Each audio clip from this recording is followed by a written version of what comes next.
na. Oh! Wow, overflow. Natin na ako eh.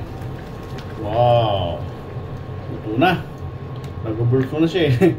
So, buti lang na timing natin. What's up guys? And for today's vlog, magsisigang tayo ng ulo ng salmon. Yan po yung mga ricado natin. So tara guys, samahan niyo akong magsigang ng ulo ng salmon. Magsabaw muna tayo. Let's go! As usual.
So yan guys, umpisa na po tayo ng pagluluto ng ating sinigang na salmon.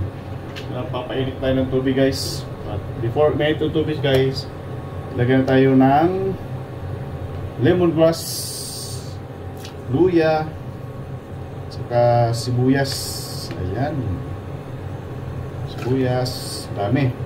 Then kamatis. Yan, pakukuluin muna natin to. Whoops. Yan, pakuluin muna natin to. Then update. So ayan guys, kumulo na siya. Yan. Huwag natin ihalo yung ating isda, yung ating salmon. Ulo ng salmon. Yan. Saka yung mga ritaso. Yan. Sarap pag sabaw ngayon guys. Okay. Sabaw muna tayo. Yung mga tiyan ng salmon, no? Malitid-litid kasi ito guys. Okay, galing sa mga restaurant. Ayan. Isasabaw natin. Right. Wow. Yan, pagkakulo niyan mamaya, palo tayo ng gulay natin.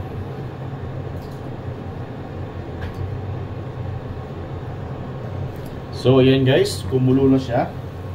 Maghalo tayo dito ng ating sinigang mix na. Tapos magtitimpla na tayo ng asin.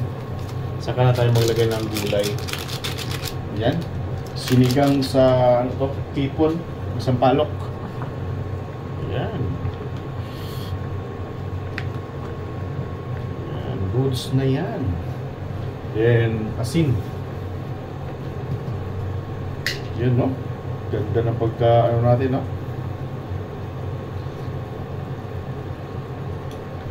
So mag-aasin na tayo guys.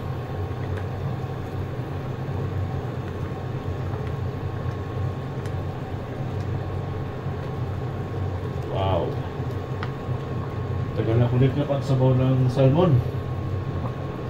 Parang 4 months ata walang sabaw na salmon.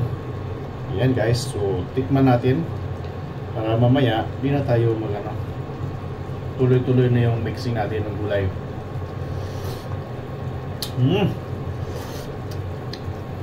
Perfect. So kunting asin na lang. Lalagay ito ng kunting asin. And then lagay natin ng gulay. So yung gulay natin, unahin natin yung okra. Okra at saka yung ano, yan, okra. Lagyan natin yung okra natin. Halo pa yung atsal at saka atsal. Ihalo na natin yan. Atsal.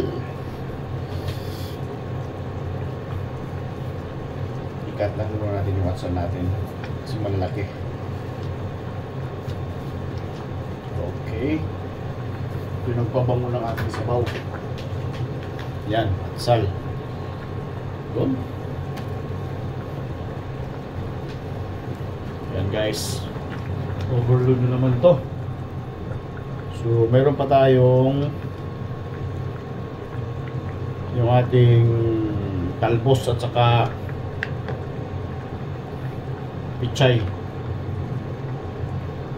Okay. So, yan. Update natin mamaya. Ayan, dahil kumulo na siya, itong mga pichay na part na matitigas, yun ang iuna natin ihalo. Kaya natin lang natin yung gulay natin kasi mag-overload na siya. Ayan. Yan muna natin yan, ihalo. Ayan, naman yung ano, naman, then ito na ano, dahon. So, apat lang kasi hindi natin nilagay lahat yung gulay natin kasi mag-overload. Ayan muna. Ayan guys. Parang sarap-sarap naman. Maraming gulay. Ganun talaga tayo pag nagsabaw guys ng gulay. Ng isda, maraming gulay. Ayan, kumulo na siya. Wow. At this point guys, ihalo natin yung ating kamuti tops. Ayan. Mag-overload na naman. Oops, dahan-dahan na apoy. So, hinaan natin yung apoy kasi kumukulo lalo. Ayan.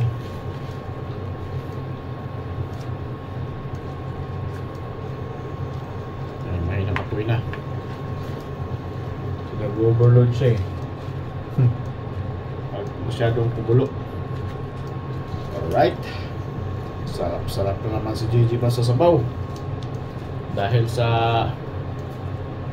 kamuti tops. Manamis-namis kasi ang ano guys sa kamuti tops. Manamis-namis yung sabaw natin. Ayan.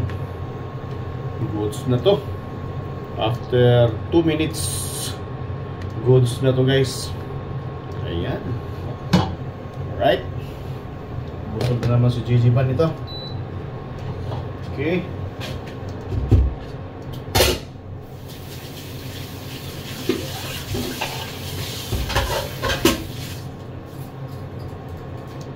Alright. Ayan, ito na guys. Kumulo na. Oh! Wow, overflow. Natin na ako eh. Wow. Ito na. Nag-overflow na siya eh. So, buti lang na timing natin sa kanyang pag-overflow. So, ayan na guys. So, ayan guys. Nag-overflow siya. So, sumiyan natin. Final. Yun. Wow, sarap na ating sinigang. Nasa loob yung isda. Alright guys, thank you so much. Kain na. Thank you. Until the next vlog.